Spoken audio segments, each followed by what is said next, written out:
संतानोत्पत्ति कुदरत का एक बहुत बेहतरीन करिश्मा है। इंसान के अंदर से इंसान का प्रस्फुटन प्रकृति के जादुई चमत्कार से कम नहीं। हजारों सालों से इस विज्ञान को लेकर बहुत सारी धारणाएं और बहुत सारी चीजें हमें निषेध यानी कि क्या करना नहीं चाहिए और क्या करना चाहिए, इन सब चीजों को मद्देनजर रखते हुए निषेधात्मक और करने लायक कुछ नियम बताए गए, जिनमें से एक आपने सुना होगा कि गर्भधारण के बाद स्त्री अच्छी चीजें, अच्छी किताबें, अच्छे चित्र, अच्छे चलचित्र, इन सब चीजों के बीच में रहे, अच्छे थॉट्स उसको मिले, अच्छे विचार उसको मिले, इन बातों पर पूरा ध्यान दिया जाता है। इसके साथ साथ हमारे जो उपनिषद हैं, हमारे जो पुराण हैं, हमारे जो कुछ शास्त्र हैं, इनमें कुछ चीजें भी बताई गई है जो गर्भवती स्त्री को अलग अलग समय पर करनी चाहिए, क्योंकि ये 9 महीने की जर्नी होती है। जिस समय एक एक नए जीवन का प्रस्फुटन होता है एक स्त्री के गर्भ में, उस समय से लेकर उसके इस पृथ्वी पर आने तक का जो समय होता है वो 9 महीने से लेकर 10 महीने तक का बताया गया है। बहुत रेयरली 10 महीने तक भी जाता है, कभी कभी अर्ली बर्थ भी हो जाता है। तो एक्चुअली मैं आज जो बात करने वाला हूँ, मैं आप लोगों को ये नहीं बताने वाला कि आप गर्भधारण के पहले क्या करें या उसके बाद क्या करें। मैं एक्चुअली आपको एक छोटी सी वीडियो के माध्यम से ये बताना चाहता हूँ कि आप अलग अलग महीनों के रूलर के हिसाब से अलग अलग ग्रहों की पूजा कर सकते हैं। और जब एक स्त्री गर्भधारण के बाद अलग अलग मंथ में अलग अलग ग्रहों के बीज मंत्र का जप करे या उन ग्रहों का दान करे या उन ग्रहों की कृपा प्राप्ति के लिए उनकी पूजा करे, या जो भी उसकी कुंडली के हिसाब से उचित व्यवस्था बनती है, वो उन रिचुअल्स का अगर पालन करे, तो गर्भधारण से जो प्रसव तक का, डिलीवरी तक का जो समय होता है वो बहुत ही ज्यादा लुब्रिकेशन से भरा हुआ हो जाएगा। उसकी समस्याएं कम हो जाएगी, क्योंकि जीवन तो परमात्मा की देन है। और जैसे आपने विज्ञान में भी, बायोलॉजी में भी हमें पता है कि जो जीवन है वो शरीर के अंदर एक एक स्टेप आगे बढ़ रहा होता है, और उसके बाद जब वो मैच्योर हो जाता है तो वो पृथ्वी पर आ जाता है। तो वो जो स्टेप है ना, उसको हमारे शास्त्रों में कुछ श्लोकों के माध्यम से महीनों में बांटा गया है। और बांटने के बाद एक एक महीने को एक एक ग्रह की लॉर्डशिप दी गई है, और उस लॉर्डशिप के आधार पर कहा गया है कि आप इसकी पूजा करो।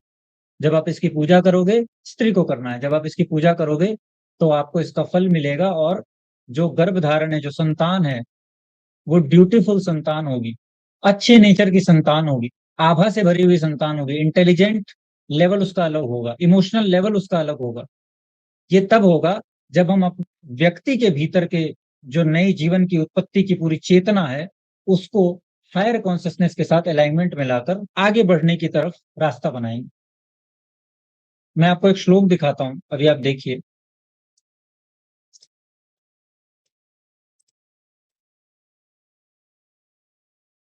ये श्लोक है, और ये श्लोक बताता है कि आप 10 महीनों में कौन कौन से 10 प्लैनेट्स को पूजेंगे। तो अब मैं आपको इसका इंटरप्रिटेशन बताने का प्रयास करता हूँ, और ट्राई करते हैं, हम समझने का प्रयास करते हैं। देखिए, जब सबसे पहला मंथ आता है ना, तो वो जो पहला मंथ है उसका लॉर्ड बनता है वीनस। हमेशा शुक्र बनेगा उसका लॉर्ड, क्योंकि शुक्र नए जीवन की उत्पत्ति है। और नए जीवन की उत्पत्ति के लिए जो जो पैरामीटर्स चाहिए एक बॉडी में, वो भी शुक्र ही बनाता है। इसीलिए पहले मंथ कंसीव करने के बाद, गर्भ धारण करने के बाद से जो पहले मंथ तक की यात्रा है, पहले महीने तक की यात्रा है, वो शुक्र को दी गई है। उसके बाद की जो यात्रा है दूसरे महीने की, उसमें शरीर क्रिएशन का एक पैटर्न बनता है, पार्ट्स बन रहे होते हैं, और वो दूसरा महीना दिया गया है मंगल को, क्योंकि वहां से ऊर्जा जो बीज रूप में थी, अब अपने को इनिशिएट करेगी। और तीसरा महीना दिया गया है जुपिटर को। हमने बहुत बहुत जगहों पर हमने सुना भी होगा, अलग अलग, जैसे गर्भोपनिषद है वो अलग बताता है, और महर्षि सुश्रुत हैं वो अलग बताते हैं इन सब चीजों के बारे में। तो अलग अलग जगहों पे वैज्ञानिक जो बात है वो भी अलग है। वैज्ञानिक जो बात है वो कहती है कि 40 से 48 दिन के बीच जो है वो चेतना चली आती है। कभी कहीं 7 महीने का मेंशन है, लेकिन जनरली जो सुनने के लिए आता है वो ये आता है कि तीसरे महीने में जो 90 दिन 80 से लेकर या 70 से लेकर 90 दिन की जो यात्रा है, इन दिनों में गर्भ में चेतना उत्पन्न होती है, या आप सीधी सी भाषा में कहें कि आत्मा का प्रवेश होता है और जीव क्रिएट होता है, जीवन से जीव क्रिएट होता है। अब ये जीव है कौन? जुपिटर है ना। तो इस समय को जुपिटर को दिया गया, बृहस्पति को दिया गया। और अगर इन जैसे कि अभी मैंने 3 महीने बताया, और इन 3 महीनों में इन्हीं इन्हीं ग्रहों को प्लीज किया जाए, इन्हीं इन्हीं ग्रहों के साथ प्रार्थना पूजा और रिचुअल्स किए जाएं, तो ये जो यात्रा है गर्भवती स्त्री की, वो अलग ही लेवल पर पहुंचेगी। कॉन्शसनेस का लेवल चेंज हो जाएगा स्त्री का।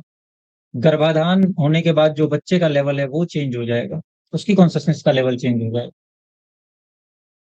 उसके बाद चौथा महीना दिया गया है मून को, क्योंकि 4 मंथ के बाद फीमेल की बॉडी में भी बहुत सारे मेजर चेंजेस होने लगते हैं, तो इसीलिए मून को दिया गया है वो महीना। और उसके बाद जो 5वां महीना है वो दिया गया है शनि को, क्योंकि 5वें महीने के बाद से आप कह सकते हैं कि स्ट्रगल दोनों के लिए स्टार्ट हो जाएगा एक प्रकार से। वैसे तो स्ट्रगल पहले दिन से ही है ना? ये तो यात्रा है, ये तो प्रसव की जो पीड़ा है ये तो पहले दिन से ही स्टार्ट हो जाती है, और फीमेल के लिए एक ऐसी यात्रा है जो शायद इस पृथ्वी का जो दूसरी जो जाति है जिसको हम पुरुष कहते हैं, वो शायद ही उसको समझ सके, क्योंकि वो उसको फील नहीं कर सकता। तो शनि के बाद जब छठे महीने में प्रवेश करेंगे तो आएगा मर्क्यूरी, क्योंकि छठे महीने से फिर आप कह सकते हैं कि मर्क्यूरी अपना योगदान निभाएगा, मेमोरी बनेगी, बाकी चीजें बनेगी, या उसकी तैयारियां होंगी। और छठे के बाद 7वां महीना जो लॉर्डशिप में आता है वो आता है उस व्यक्ति का जो गर्भ धारण कर चुका है, जो स्त्री है, जो फीमेल है, उसका लग्न लॉर्ड। तो 7वें महीने में उसको अपने लग्न लॉर्ड की पूजा करनी पड़ती है। इसके बाद 8वें महीने में चंद्रमा, फिर से चंद्रमा आएगा 8वें महीने, और 9वें महीने में आएगा सूर्य।